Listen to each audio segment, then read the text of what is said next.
మీకెప్పుడైనా అనిపించిందా? ప్రతిసారి గ్యాస్ టాబ్లెట్స్ కానీ, లేకపోతే ప్రోబయోటిక్స్ కానీ, లేకపోతే గ్యాస్ సిరప్స్ గానీ వాడినా కూడా మనకి గ్యాస్ తగ్గలేదు అనే భావన మీకు కలిగిందా? దానికి కారణం ఏంటి అంటే, గ్యాస్ అనేది ప్రాబ్లమ్ మనకి ఓన్లీ పొట్టలో మాత్రమే ఉంది. మన చిన్న ప్రేగులు, పెద్ద ప్రేగులు చూసుకున్నా కూడా మనకి గ్యాస్ సమస్య వస్తుంది. సపోజ్ మనకి పెద్ద ప్రేగులో సమస్య ఏంటి అంటే, వారికి కూడా గ్యాస్ అధికంగా అయ్యి దానివల్ల కూడా ఇబ్బంది పడుతూ ఉంటారు. వాళ్ళకి ఓన్లీ గ్యాస్ టాబ్లెట్స్ వాడితే తగ్గదు. అండ్ రెండోది చిన్న ప్రేగులో సమస్య ఉంటుంది.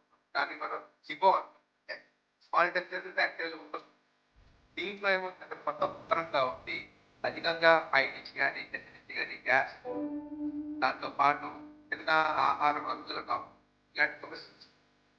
సో దానికి చాలా మంది చేసే మిస్టేక్ ఏంటంటే ఎండోస్కోపీ చేయించుకుంటే మనకి వస్తాయి. అది ఓవర్ అని దానికి మనం చేయాల్సిన టెస్ట్ ఉంది. Hydrogen breath connection. Hydrogen breath test. దీంట్లో మనకి ఈ age and male or female gender మనం ఒక సొల్యూషన్ తాగిస్తాం.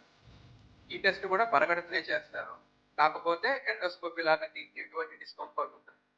అండ్ ఈ test completely safe and completely non invasive.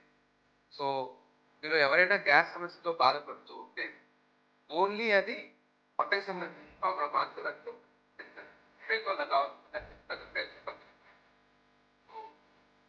Gas tablets కాస్తంత సమస్య తక్కువనే బాగుంటుంది గ్యాస్